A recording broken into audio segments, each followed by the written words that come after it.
Shabbat Shalom.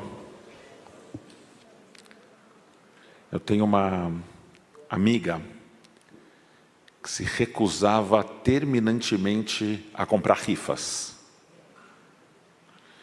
Ela achava que a gente tem um número limitado de eventos de boa sorte na vida.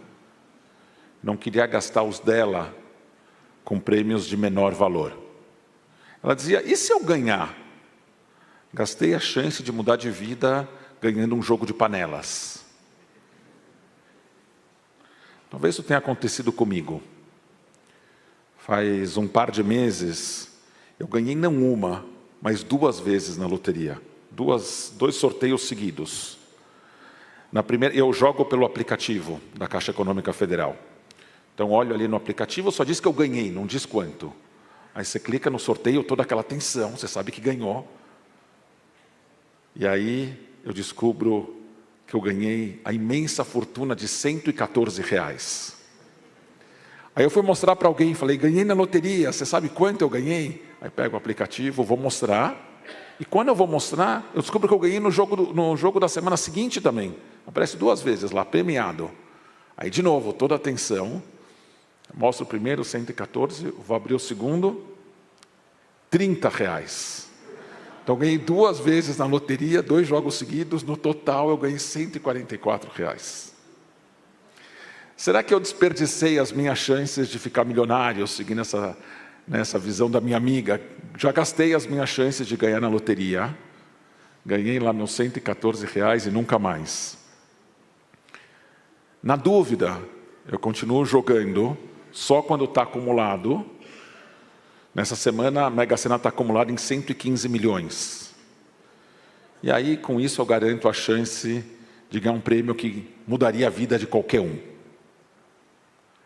Mas será que muda de uma forma necessariamente boa?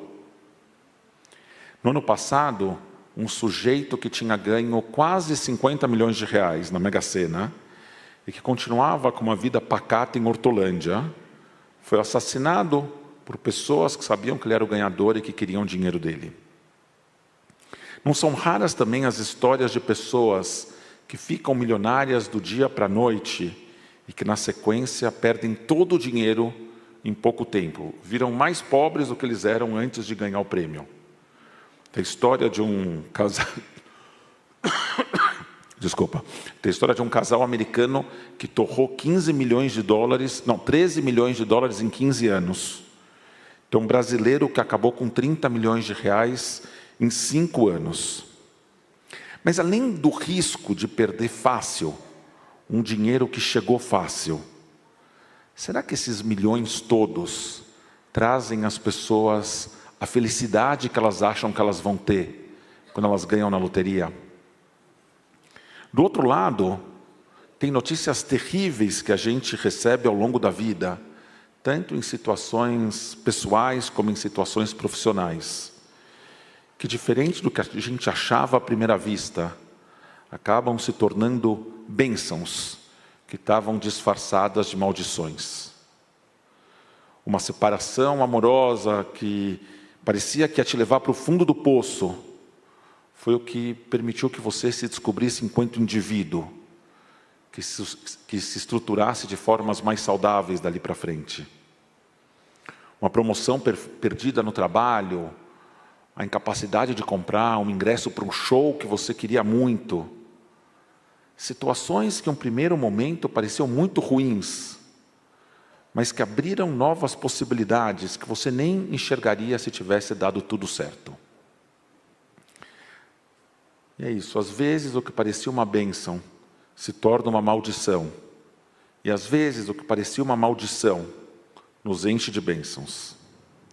Na parashá dessa semana, Deus diz para o povo através de Moshe: Re'e, anochi noten lifneichem hayom bracha uklala, et habracha asher tishmeu el mitzvot Adonai Elohechem, asher anochi metzavet etchem hayom, והכללה, אם לא תשמעו אל מצוות אדוני אלוהיכם, וסרתם מן הדרך אשר אנוכי מצווה אתכם היום, ללכת אחרי אלוהים אחרים, אשר לא ידעתם. Veja, nesse dia, eu coloco diante de vocês bênção e maldição. Bênção ao escutarem aos mandamentos de Adonai teu Deus, que eu te ordeno hoje.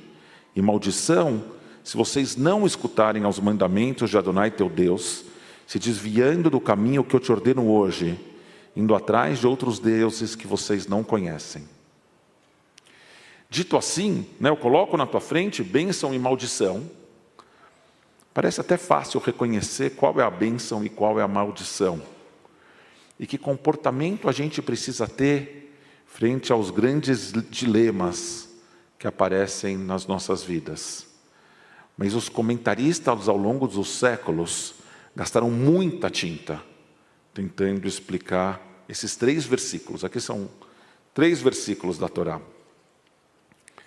Desses comentaristas, um dos que eu mais gostei foi o comentário que veio do mestre hassídico Tzvi Hirsch de Nadvorna, na Ucrânia, que viveu na segunda metade do século XVIII.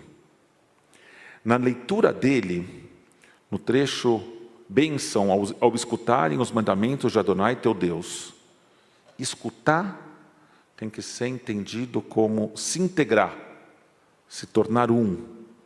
Ele usa como precedente uma passagem do Talmud, em que um termo da mesma raiz ganha um significado quase sexual, de se tornar um, de realmente se unificar. Então essa passagem que eu li devia ser lida assim: veja, nesse dia eu coloco diante de vocês bênção e maldição. Bênção, se vocês unirem seu comportamento ao que vem de Deus, tornando o que você dá e o que você recebe um fluxo único. Maldição, se vocês não fizerem isso. Então, escuta, unifica a mitzvah com o que você recebe de Deus. A mitzvah é o que você dá para Deus. E a bênção, a maldição é o que você recebe de Deus. Então, se você der para Deus a mitzvah, aí Deus vai te dar a bênção. É tudo um fluxo só.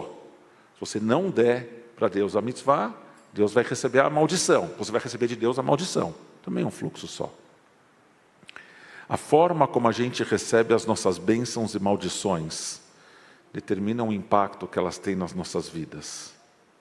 Um tropeço, que pode ser visto como uma maldição, pode nos ensinar a revisitar nossa arrogância e desenvolver a nossa empatia.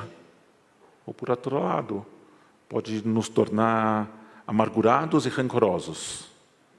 Um grande sucesso pode fazer com que nós esqueçamos de tudo que a gente ainda precisa evoluir e de todas as pessoas que nos ajudaram ao longo do caminho e que não receberam ainda o reconhecimento devido. Então, o sucesso leva à arrogância, ou pode ser a ferramenta da qual a gente precisava para ajudar os outros a terem o mesmo sucesso que a gente teve. Na teologia do livro de Deuteronômio, que é onde a gente está agora, Dvarim, as consequências das nossas ações não são individuais, se aplicam a toda a sociedade. A gente vê isso no 2º e 3º parágrafo do Shema. No 1º parágrafo do Shema diz o que a gente tem que fazer, e está no singular. No 2º e 3º parágrafos do Shema dizem o que vai acontecer se a gente seguir ou não seguir essas instruções, e está no plural. Então a gente faz no individual, mas as consequências têm a ver com o que a sociedade como um todo faz ou não faz.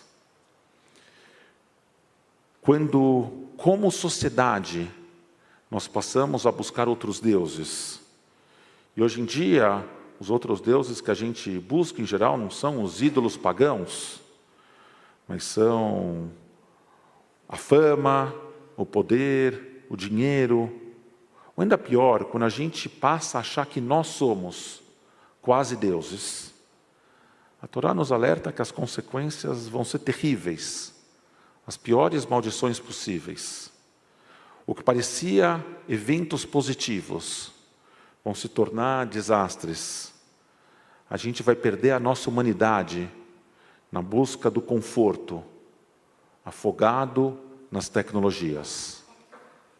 Se, por outro lado, nós formos capazes de integrar nossa conduta social aos valores que a Torá nos ensina, amando o nosso próximo, assim como nós amamos a nós mesmos, protegendo os segmentos mais vulneráveis das nossas sociedades, agindo com retidão e com justiça. Então, mesmo que pareça notícia ruim, vira uma bênção. A gente pode andar pelas nossas cidades sem medo. A gente consegue reconhecer a face do divino, nos saudando a cada pessoa que encontra, não importando quão diferente ela for de nós. Veja, nesse dia, eu coloco diante de vocês bênção e maldição. É só escolher. Shabbat Shalom.